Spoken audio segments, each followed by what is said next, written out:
Okay, you keep it up. God, Elon Musk is tough to work with. Where's Brian? I'm here. Oh God. No, I'm here. Sorry, dude. What are you doing under the table? We have to film, dude. Come on. No, I know. Just the wires were all like stuck or whatever. I need something to like loosen them. Here. Well, just give me a second. Dude, please do not do that, Brian. That is actually very dangerous. What's gonna happen? Am I gonna get electrocuted?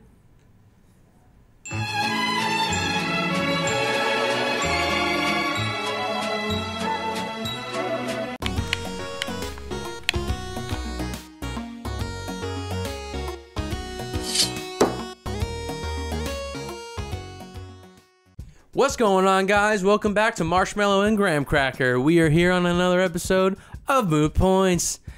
Today, we have a great episode filled with something that might just pique your interest, but before we get into it, gotta ask my main man, Brian G, how you doing today? I'm doing great, man. I'm happy to be Graham Cracker. I think you're a fitting marshmallow. So now we just gotta find some chocolate and a fire.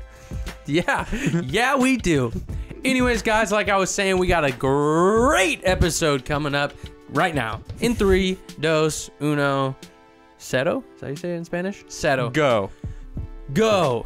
Guys, we got some PS5 leaks, and it is pretty cool. I don't know much about it. I kind of do, but Brian knows a whole lot more about it. This guy reads all these articles. He's always writing the Daily Moot. The guy is a behemoth. Brian, tell me a little bit about the PS5 and what is expected. It's like the most you ever complimented me in one sentence. Hey, that was welcome, fantastic. Mr. Cracker. So there's a lot of interesting news so far. I don't know if I would call these leaks, so to speak, but what we've heard is that some studios are working on PlayStation 5 games now. Some studios are taking resources away from developing games for the current generation, the PlayStation 4, to start working on the PlayStation 5, and there's even rumors that the PlayStation 5 dev kits are out there in the world. Studios have their hands on prototype PlayStation 5 so that they can more accurately develop games for it. So it's really exciting. That's fantastic. Now, there's a few parts to this. One, there's the question of, well, what's left for the PlayStation 4?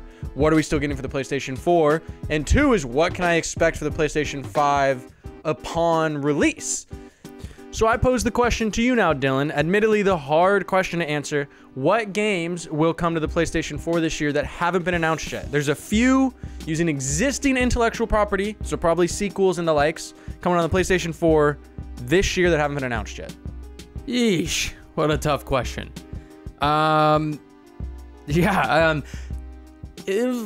would imagine that these would most likely be PS4 exclusives, potentially. So if I had to say that, you know, maybe a sequel to Uncharted, another one. That's a popular series. Maybe a sequel to Horizon Zero Dawn. That's a fantastic game. And potentially, which I would really enjoy, which isn't necessarily a PS4 exclusive or a PlayStation exclusive at all, Grand Theft Auto 6. Ooh, that's a spicy meatball right there. Saucy. I said spicy, but could saucy. Be could be saucy. It could be saucy. Apparently, it's double saucy. Yeah. So I think all of those are actually pretty good answers. I'm proud of you. Thanks. I'll be honest. I had low expectations. It was a hard question. So now let's kind of explore which games we could expect for the PlayStation 5 upon release. We know there are both first-party studios and third-party studios working on games for the PlayStation 5 already. So of the games you just mentioned, could you see any of those doing some sort of dual release, or maybe PlayStation 4 this year and then a PlayStation 5 next year? What do you think? Well, I think it would make more sense for GTA 6 to come out on the newer systems. That would make sense. But in those articles that you were talking about earlier, it did rumor that Activision, Bethesda, and Square Enix were working on some games that could potentially be for the PS5. You know, which kind of makes me feel that Elder Scrolls 6 is going to come out, or who knows, maybe on the PS5. I'm not sure. I right off the dome, I can't remember which games are made by those companies, but let me flip it back to you. What do you think is going to come out with the PlayStation 5? Putting me on the spot. I think that Elder Scrolls 6 is a fantastic guess for a game that will come out with the PlayStation 5. I think Last of Us 2, we saw this at E3.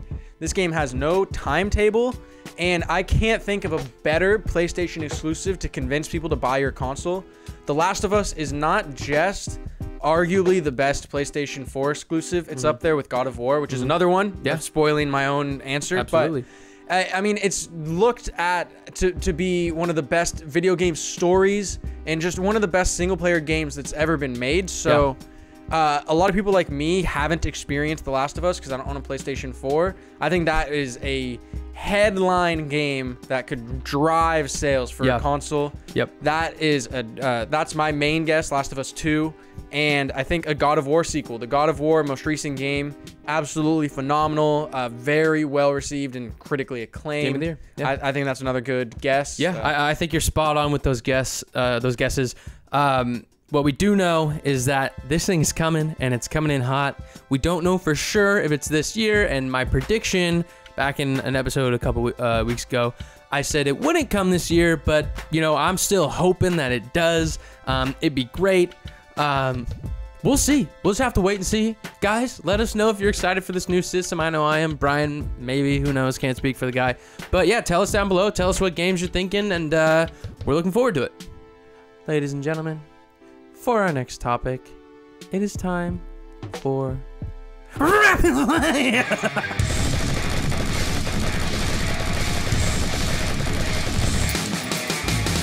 First on the docket today is Subnautica Below Zero. This one is not hot, it is cold, almost freezing. This is out now. Get yours today. This is Rapid Fire. Rapid fire. Pew, pew. Next up, Overwatch got a new map based in Paris called Paris. It's an assault map, the worst game mode. No one's gonna like it, but it's petty. Last on the docket, guys. League play is now coming to Black Ops 4. This is great, but it's only for PS4 right now, which doesn't affect me, but it affects this guy. Rapid Fire! Rapid fire. Boom, boom, boom. Guys, that's all we have for this time on Rapid Fire! Ladies and gentlemen, I sincerely apologize for that last segment. Wasn't my best, but this one will be. This time, we have the Meme of the Week and the Moot Food review. So Sean, throw up the Meme of the Week from Slumdog Millionaire, a very relatable one at that. And now we have our snack called Chung Ugua. This is another Korean snack. Now, I don't know if you remember, but last week we also had a Korean snack. Brian's gonna dive in first. That smells so neutral. Okay. Let's try these out. They're thick.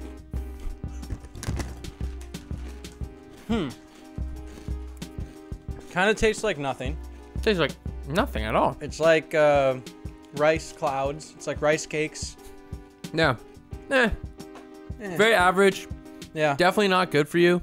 I'm trying to watch my weight, so I'm not gonna be hitting those. We're all watching your weight. I don't really recommend it, guys. A, it's not very good for a gaming snack, and B, you're probably gonna have a tough time finding it as it's from Korea.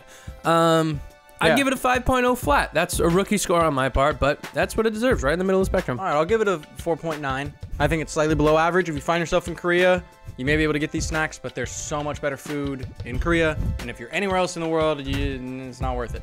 And that's our review for Chung Ugua.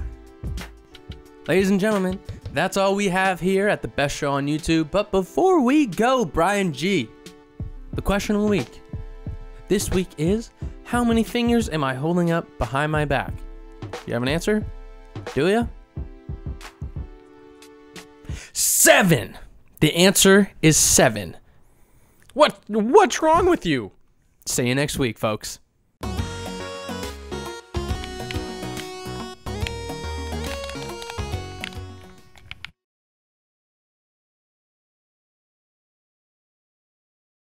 What up, everybody? Welcome back to Moot Points.